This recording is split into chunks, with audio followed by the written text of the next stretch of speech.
তুফান তো আমি দেখেছি, মানে টিজার দেখেছি, ট্রেলার দেখেছি, আমি খুব এনজয় করেছি বাংলাদেশে এরকম করে। এবং সাকিব খানকে এত সুন্দর লেগেছে, এইভাবে তো তাকে আগে দেখা যায়নি। আমি খুব এনজয় করেছি এরকম একটা প্রোডাকশনের পার্ট আমি। So I am really glad এবং হচ্ছে কি আমার খুবই আনন্দিত যে এইখানে আমি একটা পার্ট। আমার সাথে যে যারাই কাজ করে তাদের ক্যারিয়ারে একটু টার্নিং পয়েন্ট হয়ে যায়। আপনি মনে করছেন কিনা যে ফিমেল 4 আপনার ক্যারিয়ারে কোনো সুফল বয়ে আনবে? এই ব্যাপারটা নিয়ে আমি জানি না, কিন্তু যদি সুফল নিয়ে আসে তাহলে তো খুবই ভালো, যদি এরকম কিছু হয়। কিন্তু এই কাজটাতে আছে আমি, সেটাই আমি আনস্যাটিসফাইড।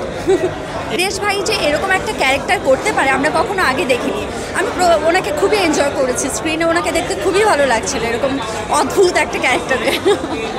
আমি তাদের সাথে পলাশের সাথে আমার আগে কাজ হয়েছিল, অনেক দিন পরে এবার তার সাথে কাজ হয়েছে। সো হ্যাঁ, আমরা যেহেতু হচ্ছে হিট ওয়েভের মধ্যে এরকম গরমের মধ্যে কাজ করছিলাম, ওরকম আড্ডাবাজি করার বা হচ্ছে গিয়ে সময় কাটানোর বা মজা করার সময় পাইনি। কিন্তু হচ্ছে পুরো কাজটা আমরা মনোযোগ দিয়ে করেছি, গরমের মধ্যে অনেক কষ্ট করে করেছি।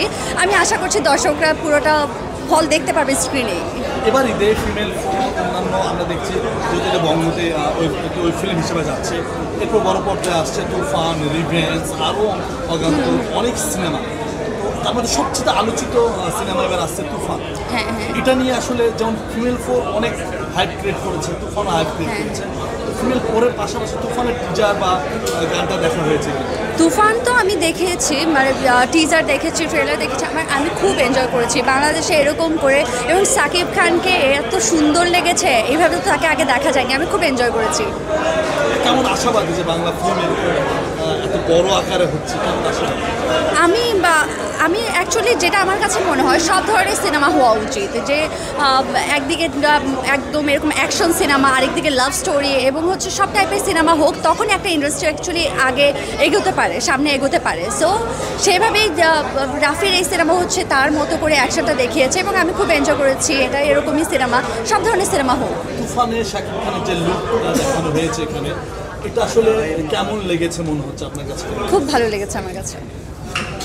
আপু, একটু আপনার কাজ নিয়ে একটু জানতেই চাই যে আপনি ধরে কাজ করেছেন, কিন্তু তার আগেও আপনি কাজ করেছেন এবং আগামীতে মানে কোনো কাজ পেন্ডিং আমার হচ্ছে কি, এই যে কুরবানির ঈদে কিছু কাজ করলাম, এর মধ্যে শেষ করলাম, সেগুলো হচ্ছে গিয়ে কুরবানির ঈদে আসবে। আর হচ্ছে এছাড়া দুটো সিনেমা করা হয়েছে আমার, সেগুলো হচ্ছে পোস্ট প্রোডাকশনের কাজ চলছে। তো আপাতত এই পর্যন্তই। আপনার কাজের অনেক প্রশংসা শুনেছি এবং সব কিছু মিলিয়ে যে সামনে আপনার আরও প্রশংসা সামনে অবশ্যই আসবে। নতুন কোনো কাজের সঙ্গে আসলে যুক্ত হচ্ছেন না, মানে সেই ধীরে ধীরে কাজ করছি, সময় হলে অ্যানাউন্সমেন্ট হবে। আপাতত এতটুকুই বলতে পারি। আপনি এখন হচ্ছে বলতেই পারেন যে পার্ট অফ বাংলা সিনেমা, যেহেতু বেশ কয়েকটা সিনেমা রিলিজ হয়েছে, লাস্ট যেটা পেলো সেটাও দারুণভাবে প্রশংসিত হলো বাংলা সিনেমা। এবং আপনার ওই সিনেমাটাই বাইরে থেকেও প্রশংসা কুড়িয়ে এসেছে, পুরস্কার নিয়ে এসেছে। বাংলা সিনেমাটাকে কোথায় দেখছেন আসলে আমাদের বিশ্ব দরবারে? আমি খুবই আশাবাদী। আমাদের সিনেমার বাজেট যতটুকু থাকে সেই তুলনায় আমরা সবাই এত অল্প সময়ের মধ্যে এত সুন্দর করে কাজগুলো ফুটিয়ে তুলতে পারি, সত্যি এটা প্রশংসনীয়। প্রশংসা পেলে আমাদের নিজস্ব সিনেমা, নিজস্ব ঘরের দেশের সিনেমা, অবভিয়াসলি যদি প্রশংসা পায় আমি আনন্দিত, ভালো লাগবে আমার। বাণিজ্যিক ঘটনা সিনেমাতে আপনাকে খুব শীঘ্রই দেখতে পাবো কিনা? আমি চাই করতে, আমি সব ধরনের কাজ করতে চাই, ডিফারেন্ট কাজ করতে চাই। চয়েস হিরো কে? যে কেউ হতে পারে, সেটা ডিরেক্টর চয়েস। অফার এসেছে কিনা বা কথা হয়েছে কিনা কোনো গল্প নিয়ে? কথা হয়েছে, দেখা যাক সেটা।